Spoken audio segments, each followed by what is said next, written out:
Finance act 2020 ने dividend income की taxability को पूरी तरह से चेंज कर दिया था। 2020 का फाइनेंस एक्ट आने के बाद से डिविडेंड इनकम टैक्सेबल हो गई in the hands of share holders. आज के वीडियो में हम डिविडेंड इनकम को ही कम्प्लीटली डिस्कस करेंगे। इस पर हम कौन से expenses as a deduction claim कर सकते हैं, डिविडेंड इनकम आपको मिल रही है तो कौन सा ITR आप फाइल करेंगे, डिविडेंड इनकम पर कितना टैक्स लगता है, कितना TDS डिडक्ट होता है, क्या ये TDS हमें रिफंडेबल होता है। तो चलिए स्टार्ट करते हैं आज का वीडियो। आप देख रहे हैं हमारा चैनल टैक्स सॉल्यूशंस। मैं हूं श्वेता।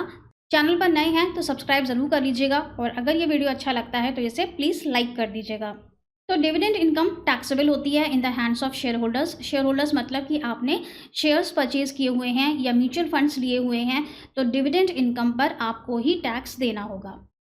दूसरा आता है कि सेक्शन 194A में इस पर TDS डिडक्ट होता है एट द रेट ऑफ 10%। और TDS कब डिडक्ट होगा? जबकि आपका डिविडेंड का अमाउंट 5,000 रुपये से ज़्यादा का है। इससे कम अमाउंट अगर आपको मिलता है तो उस पर कोई भी TDS डिडक्ट नहीं होता है और उस केस में ये आपको फॉर्म 26AS में भी नहीं दिखेगा। ये आपको मिलेगा अपने AIS स्टेटमेंट में। अपने AIS स्टेटमेंट से ही आप इसे अपने ITR में कोट कर सकते हैं। वैसे सही तरीका यही रहता है कि आप अपनी बैंक स्टेटमेंट से या डिविडेंड रिसीट से इस डिविडेंड को अपने ITR में कोट करें, क्योंकि जो AIS स्टेटमेंट है वो एक अप्रॉक्स फिगर होती है, वो एग्जैक्ट फिगर कभी भी नहीं होती है। एग्जैक्ट अमाउंट आपका जो होता है वो हमेशा AIS स्टेटमेंट से ज़्यादा ही होता है। इसके बाद बात आती है कि क्या ये जो 10% का TDS डिडक्ट होता है ये रिफंडेबल या एडजस्टेबल होता है। तो TDS पूरी तरह से रिफंडेबल है और एडजस्टेबल भी है। अगर आपकी टोटल इनकम 5 लाख रुपए से कम की आ रही है, अगर आप ओल्ड टैक्स रिजीम में फाइलिंग करते हैं तो ये TDS आपको पूरी तरह से रिफंड हो जाता है। न्यू टैक्स रिजीम में अगर 7 लाख रुपए से कम की आपकी इनकम आ रही है तब भी ये TDS आपको पूरी तरह से रिफंड हो जाता है। और इन केस आपकी कोई टैक्स लायबिलिटी बन रही है तो उसमें ये TDS एडजस्ट भी हो जाता है। नेक्स्ट आता है कि क्या ये जो डिविडेंड इनकम है ये हमारी स्टॉक मार्केट की इनकम है तो क्या हम इसको ITR 2 में दिखाएंगे? नहीं, डिविडेंड इनकम आपकी as a income from other sources ही टैक्सेबल होती है। तो आप इसे दोनों में ही दिखा सकते हैं, चाहे आप इसे ITR 1 में दिखाएं और चाहे आप इसे ITR 2 में दिखाएं। Dividend income basic exemption limit से एडजस्ट हो जाती है। अगर आपकी दूसरी कोई भी इनकम नहीं है, सिर्फ आपको डिविडेंड मिल रहा है तो ये आपका बेसिक एग्जेम्पशन लिमिट में एडजस्ट हो जाएगा। ओल्ड टैक्स रिजीम में 2.5 लाख रुपए तक की लिमिट है तो 2.5 लाख में ये एडजस्ट हो जाएगा और कोई भी TDS आपका डिडक्ट हुआ होगा तो वो रिफंड हो जाएगा। इसके बाद आता है सेक्शन 87A का रिबेट। डिविडेंड इनकम से हमें सेक्शन 87A का रिबेट मिलता है। न्यू टैक्स रिजीम में जाएंगे तो 7 लाख रुपए तक की इनकम पर 25,000 रुपये तक का रिबेट मिलेगा और ओल्ड टैक्स रिजीम में जाएंगे तो 12,500 रुपये तक आपको रिबेट मिलता है। डिविडेंड इनकम के लिए हम कौन सा ITR फाइल करेंगे? तो डिविडेंड इनकम इस बात को डिसाइड नहीं करती है कि कौन सा ITR आपके लिए एप्लीकेबल है। अगर आपने शेयर्स और या म्यूचुअल फंड सिर्फ परचेज किए हैं तो आप इसे ITR 1 में दिखा सकते हैं, लेकिन अगर आपने शेयर्स या म्यूचुअल फंड्स को सेल आउट कर दिया तो सेल दिखाने के लिए हम ITR 2 की फाइलिंग करते हैं। तब आप डिविडेंड इनकम को भी अपने ITR 2 में ही रिपोर्ट करेंगे। तो डिविडेंड इनकम से ये कहीं पर भी डिसाइड नहीं होता है कि आप कौन सा ITR फाइल करने के लिए एलिजिबल हैं। ITR 1 से लेकर के ITR 4 सारे ITRs में आपको डिविडेंड के लिए कॉलम मिलता है।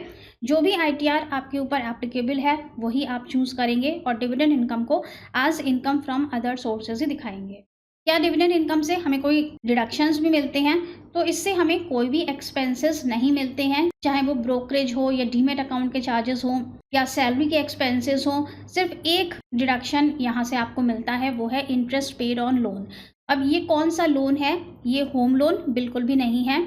अगर आपने शेयर्स परचेज करने के लिए कोई भी लोन लिया है शेयर ट्रेडिंग करने के लिए तो उस पर आप जो भी इंटरेस्ट पे करते हैं वो इंटरेस्ट आप यहाँ से एज अ डिडक्शन क्लेम कर सकते हैं, लेकिन उसकी भी एक अपर लिमिट है।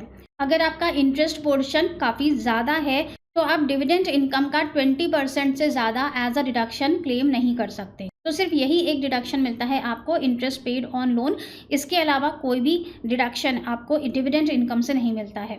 लेकिन एज अ टोटल इनकम, जब हम टोटल इनकम की बात करते हैं, salary, house property, income from other sources सब मिलाकर जो आपकी टोटल इनकम होती है उसमें आप चैप्टर 6A के इन्वेस्टमेंट्स आपके पास हैं तो उसका डिडक्शन ले सकते हैं। जैसे कि 80C है, 80D है, 80G है।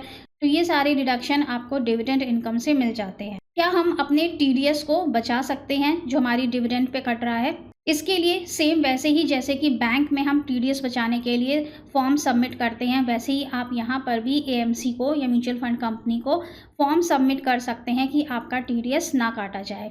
लेकिन ये आप तभी करेंगे जबकि आपकी इनकम 2.5 लाख रुपए से कम की है। अगर आप individual below 60 years of age हैं तो आप फॉर्म 15G जमा करेंगे, और अगर आप सीनियर सिटीजन हैं तो आप 15H को जमा करेंगे। इसके बाद आती है एडवांस टैक्स लायबिलिटी। क्या डिविडेंड इनकम के ऊपर हमें एडवांस टैक्स देना होता है? तो एज पर सेक्शन 208 एडवांस टैक्स लायबिलिटी का सेक्शन है, और ये कहता है कि अगर आपका टोटल टैक्स 10,000 रुपये से ज़्यादा का है पूरे साल में तो आपको एडवांस टैक्स डिपॉजिट करना ज़रूरी है। तो ये सेम चीज़ आपकी डिविडेंड इनकम पर भी अप्लाई होती है।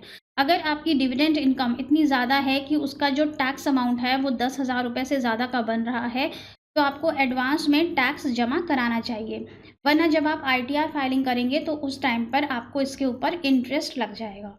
तो बस फ्रेंड्स, यहाँ पर हमने कम्प्लीटली डिस्कस किया है डिविडेंड इनकम को, और अगर आपकी कोई फॉरेन कंपनी से डिविडेंड इनकम आ रही है तो वो भी पूरी तरह से टैक्सेबल होती है as income from other sources. तो बस फ्रेंड्स, आज के वीडियो में इतना ही। होप कि वीडियो आपके लिए यूजफुल रहा होगा। अगर वीडियो अच्छा लगा हो तो लाइक ज़रूर कर दीजिएगा। आईटीआर फाइलिंग के लिए हमारी पेड सर्विसेज चाहते हैं तो हमें व्हाट्सअप नंबर पर कॉन्टैक्ट कर सकते हैं।